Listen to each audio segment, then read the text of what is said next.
तो hey guys, Manav this side from marketing Wikipedia team once again, और स्वागत है आपका आज के एपिसोड में, जहाँ पे हम बात करने वाले हैं कंटेंट मार्केटिंग के ऊपर। जी हाँ दोस्तों, कंटेंट मार्केटिंग का जो सीरीज चल रहा है उसमें आज का एपिसोड एक नया एपिसोड होगा, जहाँ पे आज हम डिस्कस करेंगे कंटेंट मार्केटिंग के स्टेजेस के ऊपर, जो कि पहले हम लोग स्टार्ट कर चुके थे। अवेयरनेस स्टेज का बातचीत हम लोग ऑलरेडी कर चुके हैं पिछले एपिसोड में। आज बात करेंगे consideration stage and decision stage का, राइट। सो कॉन्सिडरेशन स्टेज का बातचीत सबसे पहले करते हैं कि देखो, सिंपल सा बात है कि बहुत लोग सोचते हैं कि अगर लोग आपके बिजनेस के बारे में अवेयर हैं देन वो आपसे बाई करेंगे, राइट। ऐसा ही होना चाहिए, बट ऐसा नहीं होता है, राइट। अगर सच बात करूँ तो हाँ बिल्कुल, लोगों को आपके बारे में जानना होगा, देन फिर वो डायरेक्ट खरीदेंगे इसका कोई मतलब नहीं है। वो आपके बारे में जानेंगे, फिर सोचेंगे, कंसिडर करेंगे खरीदना है या नहीं, अभी खरीदना है या नहीं, एंड उसके बाद जाके शायद वो खरीदेंगे, राइट। बट कंटेंट मार्केटिंग लोगों को, राइट, बट कंटेंट मार्केटिंग लोगों को आप एग्जिस्ट करते हो, आपका बिजनेस एग्जिस्ट करता है, ये फैक्ट बताने में बहुत ज़्यादा हेल्प करता है। ये बहुत ज़्यादा हेल्प करता है आपको लोगों को कंसिडरेशन स्टेज तक गाइड करने में, अवेयरनेस स्टेज के द्वारा, एंड देन कंसिडरेशन स्टेज के द्वारा डिसीजन स्टेज तक गाइड करने में भी बहुत ज़्यादा हेल्प करता है, राइट। डिसीजन स्टेज का बातचीत बाद में करेंगे, बट अभी का बातचीत करेंगे कंसिडरेशन स्टेज के ऊपर। क्योंकि देखो, सिंपल सा बात है कि कंसिडरेशन स्टेज में अगर आप सामने वाले को गाइड नहीं कर रहे हो तो वो बाय आपसे नहीं करने वाला। एक बहुत अच्छा जो सेल्स पर्सन होता है उसको पता होता है कि आप अगर एक लाइक सेल्स पर्सन हो तो आपको अपने कस्टमर को गाइड करना होता है। कस्टमर खुद डिसीजन नहीं लेता है, राइट। बट आपको कंसिडरेशन स्टेज में कभी भी हमेशा सेम टेक्निक या फिर same brand awareness technique, tactics, इनका यूज़ नहीं करना चाहिए। बिकॉज कंसिडरेशन स्टेज दूसरे स्टेजों से अलग होता है। अवेयरनेस स्टेज का जो काम वो अवेयरनेस स्टेज के कंटेंट से ही हो सकता है। कंसिडरेशन स्टेज का जो कंटेंट है वो कंसिडरेशन के लिए अलग से बनना चाहिए, राइट। आपको इनके लिए इस कंसिडरेशन स्टेज में पर्टिकुलरली कंटेंट बनाने के लिए बहुत सारे फैक्ट्स पे आपको नज़र रखना पड़ेगा। जैसे कि कितने ज़्यादा साइनअप्स हो रहे हैं आपके, अगर लैंडिंग पेज है तो वहाँ पे, वेबसाइट पे, आपके वेबसाइट पे कितने ज़्यादा लोग रिटर्न विजिटर्स जो है वो आ रहे हैं, या फिर फॉर्म, आपके वेबसाइट पे अगर कोई साइनअप का फॉर्म है या फिर कोई भी इंक्वायरी फॉर्म है, वो कितने लोग सबमिट कर रहे हैं, कितने लोग आपके रिसोर्सेज को डाउनलोड कर रहे हैं, ये आपको नज़र में रखना पड़ेगा। एंड आपको एक्चुअली लोगों का इंटरेस्ट जो है वो ग्रैब करने का कोशिश धीरे धीरे करना होगा। एंड उसी जो इंसाइट वहाँ से आपको मिलेगा, जो एनालिटिक्स आपको मिलेगा, उसी से आपको क्राफ्ट करना है कंसिडरेशन स्टेज का कंटेंट, राइट। सो आपको सबसे पहले देखो, ऑब्वियस सा बात है, सबसे पहले आपको कंटेंट ऐसा क्रिएट करना पड़ेगा लाइक अवेयरनेस स्टेज में, जो लोगों को अट्रैक्ट करेगा, लोगों को आपके बारे में बताएगा, आपके प्रोडक्ट के लिए इंटरेस्ट क्रिएट करेगा, राइट। देन कंसिडरेशन स्टेज में आपको उसके बारे में ज़्यादा से ज़्यादा बताना है कि क्यों आपसे खरीदे, क्यों अभी खरीदे, उनको क्या नीड है, ये आपको उनको दिखाना है। लोगों को नहीं पता है कि उनको नीड है, बट आपको अगर प्रोडक्ट बेचना है तो आपको नीड क्रिएट करना पड़ेगा, राइट। और इसमें सबसे अच्छा हेल्प करते हैं ऐसे कंटेंट जो कि आपको लोगों के साथ ट्रस्ट बनाने में हेल्प करता है, राइट। आपका जो कंपनी का वॉइस है, आपका जो विजन है, वो सामने वाले कस्टमर या फिर जो आपके क्लाइंट्स है, जो भी है, राइट, उनमें ट्रांसफर करे। जैसे कि ई बुक्स हो गए, यहाँ पे ई बुक्स एक बहुत अच्छा काम करता है ट्रस्ट बिल्डिंग में कंसिडरेशन फेज में। क्यों ऐसा होता है? देखो, ये मैं नॉर्मल रिटेल या फिर ऐसे बिजनेस की बात नहीं कर रहा हूँ, मैं बात कर रहा हूँ जैसे मान लो डिजिटल मार्केटिंग फील्ड में, राइट। अगर कोई आपसे आपका प्रोडक्ट खरीदना चाहता है, या फिर आपका सर्विसेज या फिर आपका कोर्स जो खरीदना चाहता है, वो आपका अगर कोर्स 10,000, 5,000, 10,000, 20,000 रुपये का है, वो क्यों खरीदेगा? एकदम से तो नहीं खरीदेगा, राइट। और अगर खरीदेगा भी तो उसको आप पे ट्रस्ट होना चाहिए, राइट। और यही ट्रस्ट जनरेट करने का काम जो है वो आपको ई बुक बहुत अच्छे से करके देता है। कैसे? देखो, आपके बाई करने से पहले वो आपके ऊपर ट्रस्ट करिए, ज़रूरी है। और ऐसे सर्टेन टॉपिक्स हैं जो कि आप उनको सिखाना चाहते हो, वो आप कितने अच्छे तरीके से जानते हो, जब तक उनको ये पता नहीं चलेगा, तब तक वो आपसे उतना ज़्यादा कनेक्टेड नहीं होंगे, राइट। यानी कि आपका जो बिजनेस है उसका वॉइस उनके पास जाना चाहिए, तब जाके वो क्या है कि आपको ट्रस्ट करना स्टार्ट करेंगे। एंड इसको जाने के लिए आपको सिंपल सा बात, एक चीज़ बहुत ज़्यादा ध्यान रखना है, जो कि है आपका ब्रांड का इमेज, राइट, और बिजनेस का वॉइस। ये बहुत ज़्यादा क्लैरिटी होना चाहिए वो, एंड हर जगह पे सिमिलर होना चाहिए। ऐसा नहीं कि एक मार्केट में आपका ब्रांड इमेज कुछ अलग है, दूसरे एक पर्टिकुलर मार्केट में आपका ब्रांड इमेज अलग है, देन ये कंफ्यूजन क्रिएट करेगा और लोग आपको ट्रस्ट नहीं करेंगे, राइट। तो जैसे कि मैं एक ई बुक का एग्जांपल दे रहा था, ई बुक में लोग जब ई बुक पढ़ते हैं उनको पता चलता है कि एक इन डेप्थ में आपने टॉपिक को समझाया है, आपका क्या नॉलेज है उसके बारे में, आप कैसे देखते हो उस पर्टिकुलर टॉपिक को, राइट। एंड अगर उनको आपका विजन, आपका वॉइस पसंद आता है, तब जाके वो आपसे बाई करेंगे, तब जाके एक ट्रस्ट जनरेट होगा, राइट। अगर आप उस ई बुक के थ्रू ट्रस्ट जनरेट करने में फेल हो गए, फिर तो आपका प्रोडक्ट बिकने नहीं वाला है, राइट। एंड एक न्यूज़लेटर का जो है, क्योंकि प्रोफेशनल वर्ल्ड में लोग हमेशा ई बुक यूज़ करें, इसका लाइक कोई गारंटी नहीं है, क्योंकि हर चीज़ में ई बुक बनाना पॉसिबल भी नहीं है, राइट। तो कॉर्पोरेट्स क्या करते हैं, न्यूज़लेटर साइनअप्स करवाते हैं अपने क्लाइंट्स या फिर अपने जो कस्टमर्स हैं, प्रोबेबल ऑडियंस हैं उनके साथ, राइट। और फिर उनको एक कंसिडरेशन फेज में लाते हैं बायस जर्नी के, और उन न्यूज़लेटर साइनअप से उनसे बातें करते हैं, कॉन्वर्सेशन करते हैं, ऐसा नहीं कि सामने सामने, बट एक तैयार किया जाता है, ग्राउंड तैयार किया जाता है। जैसे उन इमेज लिस्ट से वो क्या करते हैं, उन्हें मेल भेजना चालू करते हैं, एंड वो मेल ऐसे तरीके से डिज़ाइन किया होता है कि लगभग मानो आप उनसे बात ही कर रहे हो, या तो कोई एक्सपीरियंस शेयर कर रहे हो, या फिर मान लो आप कोई अपना इंसिडेंट्स बता रहे हो, या फिर कोई एक स्टोरी शेयर कर रहे हो, जिससे कि धीरे धीरे आप उनमें एक ट्रस्ट फैक्टर जनरेट करो, जैसे कि वो आपके दोस्त हो, राइट। तो ऐसे जो न्यूज़लेटर्स हैं, राइट, ये कंसिडरेशन फेज में बहुत ज़्यादा वैल्यू ऐड करते हैं एंड बहुत ज़्यादा डिफरेंस क्रिएट करते हैं, राइट।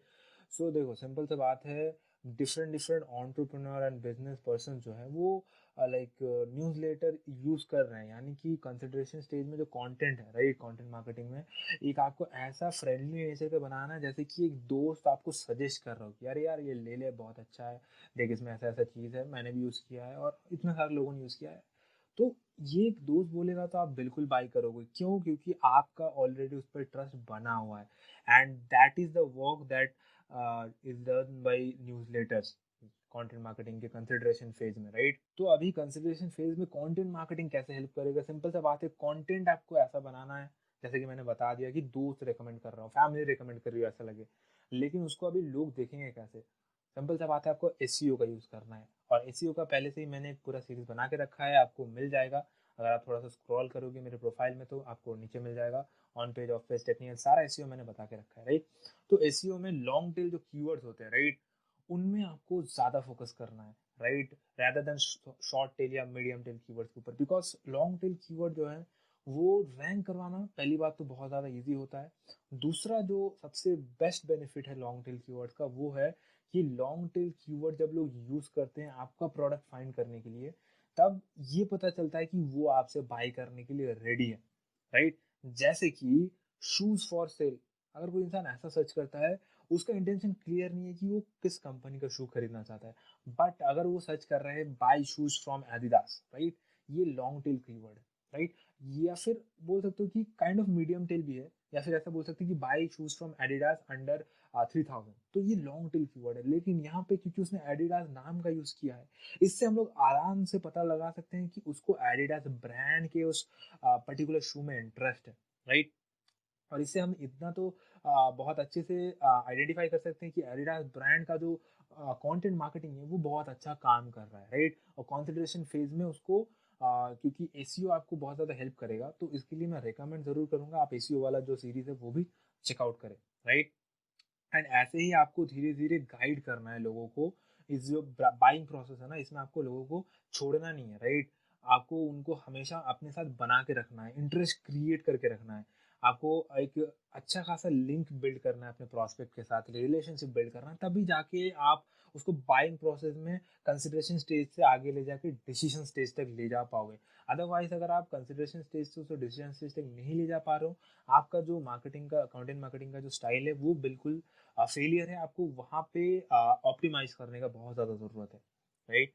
तो ये था कंटेंट मार्केटिंग का जो पार्ट था कंसिडरेशन का। अभी बात करेंगे डिसीजन का, डिसीजन स्टेज का क्या वैल्यू है कंटेंट मार्केटिंग में। सो डिसीजन स्टेज का जो सबसे इम्पॉर्टेंट एंड सबसे मज़ेदार पार्ट है वो है कि ये आपके लिए, यानी कि अगर अब बिजनेस हो तो वो आपके लिए एक सबसे फेवरेट पार्ट होगा। क्यों? क्योंकि यहाँ पे ही शायद लोग आपके प्रोडक्ट बाय करने का डिसीजन ले लेंगे, राइट? तो अगर पहली बात, तो अगर आपका बिजनेस को लोग ऑलरेडी ट्रस्ट करते हैं, वो फेमिलियर है आपका बिजनेस से, आपके प्रोडक्ट से, राइट? तो डिसीजन स्टेज में लोग आपसे बाय करने का डिसीजन क्योंकि लेने वाले हैं, इस स्टेज में आपको बहुत ज़्यादा ध्यान इस चीज़ का रखना है कि जो कंटेंट आप दे रहे हो उससे वो बहुत ज़्यादा फेमिलियर हो, बट वो उनको लाइक एक तरीके से परस्यू करे कि वो प्रोडक्ट को बाई करे। हाँ, ऑब्वियसली ज़्यादा पुशी स्टेज में आप बन सकते हो बिकॉज ऑलरेडी लोग आपके बारे में जान चुके हैं एंड आपके कंटेंट, आपके प्रोडक्ट के बारे में जान चुके हैं, एंड इस स्टेज में पुशी होने की भी ज़रूरत है। ऐसा नहीं बोलूँगा कि नहीं है। अगर आप अवेयरनेस स्टेज में ज़्यादा पुशी हो रहे थे तो वो एक गलत टेक्निक था, बट अगर आप डिसीजन स्टेज में आके भी सेल्स पुश नहीं कर रहे हो देन आप बहुत बड़ा पैसा टेबल पे छोड़ रहे हो, राइट? तो क्योंकि लोग आपसे ज़्यादा फेमिलियर हो चुके हैं तो इस स्टेज में या तो दो चीज़ होगा, या तो आपके वो कस्टमर बनेंगे, राइट, जो कि आपके पेइंग कैटेगरी में आएंगे, या फिर वो आपका आपका प्रोडक्ट को डिच करेंगे और नॉन पेइंग कैटेगरी में चले जाएंगे, राइट? तो बेसिकली डिसीजन जो स्टेज है वो एक अपॉर्चुनिटी है, एक पाइपलाइन क्रिएट करने का, एक आपका जो एवरेज ऑर्डर वैल्यू होगा उसको डिसाइड करवाने का, लोगों से कितना फ्रीक्वेंट वो आपसे प्रोडक्ट खरीदेंगे, ये सारा चीज़ इस स्टेज में डिटरमाइन होने वाला है। तो ये आपके लिए बहुत ही ज़्यादा इंपॉर्टेंट स्टेज है, राइट? और उसी तरीके से आपको लाइक अपने कंटेंट को ऐसे ऑप्टिमाइज करना है कि वो कंटेंट ही आपके लिए कन्वर्जन ऑप्टिमाइज करे, राइट? और ऐसे कंटेंट बनाने के लिए बहुत ज़्यादा एफर्ट लगता है दोस्त, राइट? तो आपको ध्यान रखना है कि जैसे कि मैंने पहले ही बताया कि लॉन्ग टेल कीवर्ड पे आपको एसईओ करवाना है। एंड क्योंकि देखो सिंपल सा बात है कि अगर लॉन्ग टेल कीवर्ड में आपका ब्रांड का नाम आ रहा है मतलब लोग आपसे कुछ खरीदना चाहते हैं, राइट? से फॉर एग्जांपल, एक और मैं अगर एग्जांपल दूँ तो how to start a podcast अगर कोई लिखता है, राइट? क्योंकि मैं पॉडकास्ट के बारे में बातचीत करता हूँ तो पॉडकास्ट के लिए मैं एग्जांपल दे रहा हूँ। तो सबसे पहला how to start a podcast लिखने से गूगल में सबसे पहला नाम आता है बज़ स्प्राउट का, राइट? वो लोग ऐड भी चला रहे होते हैं। तो सिंपल सा बात है, अगर सबसे पहले बज़ स्प्राउट आता है तो आप किसको क्लिक करोगे? ऑब्वियसली बज़ स्प्राउट को ही क्लिक करोगे। एंड देन अगर आपको पॉडकास्टिंग के बारे में थोड़ा-सा भी नॉलेज है, आपको बज़स्प्राउट के बारे में थोड़ा-सा भी नॉलेज है, राइट? तो आपको पता होगा कि Buzzsprout is one of the world's largest hosting, जो कि बहुत ज़्यादा फेमस है उनके ईज़ ऑफ यूज़ के लिए, राइट? तो जैसे ही अगर आप मान लो उसके उनके ब्लॉग में जाते हो एंड देखते हो कि पॉडकास्टिंग क्या है या फिर पॉडकास्टिंग कैसे स्टार्ट करते हैं, ऐसा उन्होंने ब्लॉग लिखा हुआ है, राइट? एंड फिर वो आपको स्टेप बाय स्टेप गाइड करेंगे कि ऐसे-ऐसे पॉडकास्ट होता है, ऐसे-ऐसे पॉडकास्ट को स्टार्ट करने के लिए आपको ये स्टेप लेना पड़ेगा। तो वो आपको एक बेस्ट सॉल्यूशन जो है वो प्रोवाइड करना चाहेंगे, पॉडकास्ट क्या होता है से लेके पॉडकास्ट कैसे स्टार्ट करें तक। क्यों? क्योंकि उनका जो प्रोडक्ट है वो है पॉडकास्ट का होस्टिंग, एंड वो चाहते हैं कि अगर आप पॉडकास्ट क्या है जान रहे हो तो आपको जानना चाहिए पॉडकास्ट स्टार्ट कैसे करना है। और वो इतना आपको ईज़ी टू स्टार्ट गाइड दे देते हैं कि आपको लगता है पॉडकास्ट स्टार्ट करना तो यार ईज़ी है, जो कि ऑब्वियसली है भी, राइट? तो फिर आप अगर इतना कुछ बज़स्प्राउट से जान गए हो, तो अगर आप पॉडकास्ट स्टार्ट करते हो तो सबसे पहला जो आपका मेंटोर है वो बज़स्प्राउट है, राइट? तो अगर आप लाइक बज़स्प्राउट आपके लिए एक मेंटोर बन चुका है तो आप किसको ट्रस्ट करोगे? बज़स्प्राउट को ही ट्रस्ट करोगे होस्टिंग के लिए, राइट? तो सिंपल सा बात है, ऐसे ही आपको भी आपके बिज़नेस में लोगों को गाइड करवाना है, राइट? सो यहाँ पे बज़स्प्राउट क्या करता है, जो विजिटर्स उनके वेबसाइट पे आते हैं वो उनके जो ब्लॉग पे जाते हैं, वहाँ पे ज़्यादा से ज़्यादा कॉल टू एक्शंस यूज़ होते हैं। ऑब्वियसली मैं बात कर रहा हूँ डिसीजन स्टेज का, नॉट ऑफ अवेयरनेस स्टेज और कंसंट्रेशन स्टेज। डिसीजन स्टेज पे आपको कॉल टू एक्शन ज़्यादा से ज़्यादा देने होते हैं, different different call to action देते हो, अगर ये काम नहीं कर रहा है तो वो काम करेगा, राइट? सी फॉर एग्जाम्पल आप एक ऐसा टॉपिक डिस्कस कर रहे हो कि पॉडकास्ट क्या है, हम कैसे स्टार्ट करते हैं, एंड वहाँ पे आपने एक कॉल टू एक्शन दिया कि हमारा एक वेबिनार है 2 घंटे का, जहाँ पे हम लोग सिखाएंगे कि पॉडकास्ट कैसे स्टेप बाय स्टेप स्टार्ट करते हैं, उसको ज्वाइन करें। तो वो एक कॉल टू एक्शन हो गया, राइट? आप ज़्यादा से ज़्यादा टच पॉइंट बनाने का कोशिश कर रहे हो, विजिटर्स को इनकरेज कर रहे हो ताकि वो एक्शन ले। से फॉर एग्जाम्पल थोड़ी देर बाद आपने एक ऑप्शन रखा कि start your 14 day free trial with us with no credit card required. तो ऐसे ऐसे जो कॉल टू एक्शंस होते हैं वो आपका जो सेल होते हैं वो होने का चांस बढ़ा देते हैं। से फॉर एग्जाम्पल कोई अगर बज़स्प्राउट का 14 डे फ्री ट्रायल में लेता है एंड उसको बहुत ज़्यादा पसंद आता है, तो आफ्टर 14 डेज वो क्या करेगा, वो बस प्राउड के साथ ही अपना पॉडकास्ट को होस्ट करता रहेगा for the entire life time, अगर कुछ गड़बड़ नहीं होता है तो। यानी कि बस प्राउड ने कुछ कंटेंट मार्केटिंग टैक्टिक्स को लगा के एक लाइफ टाइम कस्टमर बना लिया, जिसने $10-15 उसको लाइक हर महीने पे कर रहा है वो, राइट? तो इसी को बोलते हैं कंटेंट मार्केटिंग का सक्सेस, राइट? डिसीजन स्टेज में आपको ऐसे ही कंटेंट क्राफ्ट करने होते हैं, different different call to actions देना है, उनको स्प्लिट टेस्ट करना, कौन सा काम कर रहा है नहीं कर रहा है, राइट? तो सिंपल सा बात आपको ये माइंड में रखना है कि कॉन्सेंट्रेशन स्टेज पे एंड अवेयरनेस स्टेज पे ये जो call to action decision stage पे आप दे रहे हो वो शायद ज़्यादा ही पुशी हो सकते हैं, क्योंकि तब आपको लोग उतना अच्छे से जानते नहीं है, आपके वो ट्रस्ट फैक्टर बना नहीं है। बट डिसीजन स्टेज में क्योंकि ट्रस्ट फैक्टर ऑलरेडी बन चुका है और वो डिसीजन ले चुके हैं कि आपसे बाई करना है, तो आपसे कॉल टू एक्शन अगर नहीं दिया जा रहा है तो आप बहुत पैसा लॉस कर रहे हो। ज़्यादा से ज़्यादा call to action, different different type of call to action देने का ट्राई करो, राइट? एंड ऐसे कंटेंट बनाओ जो कि लॉन्ग टेल कीवर्ड पे आप रैंक करवा रहे हो, क्योंकि लॉन्ग टेल कीवर्ड ज़्यादा कमिटमेंट शो करता है। अगर लोग बहुत ज़्यादा कुछ लिख के स्टार लाइक सर्च कर रहे हैं तो इसका मतलब वो सीरियस है। अगर लोग सर्च कर रहे हैं मेक मनी ऑनलाइन, राइट?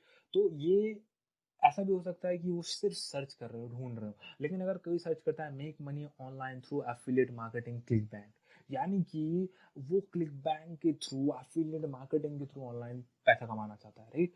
तो इससे क्या होता है कि उसका कमिटमेंट झलकता है कि वो डेडिकेटेड है, उसको पता है क्लिक बैंक से एफिलिएट मार्केटिंग होता है एंड वो उसके थ्रू पैसा कमाना चाहता है। एंड तो यही पे क्लिक बैंक का कंटेंट मार्केटिंग जो है टेक्निक वो काम कर गया, राइट? और ऐसे ही आपको कॉम्पेलिंग कॉल टू एक्शन बनाते रहना, राइट? सो हमेशा रिमेंबर दैट कि पीपल डिसीजन स्टेज में people are ready to buy, तो give them a little push, ताकि लाइक कुछ डिस्काउंट हो गया, फ्री ट्रायल हो गया, special offer, discount, bonus, like coupons हो गए, दो उनको एंड उनको पुश करो सेल की तरफ, क्योंकि एक बार कस्टमर बन गए तो आपको उनको रिपीट कस्टमर बनाने में ज़्यादा परेशानी नहीं होगी, राइट?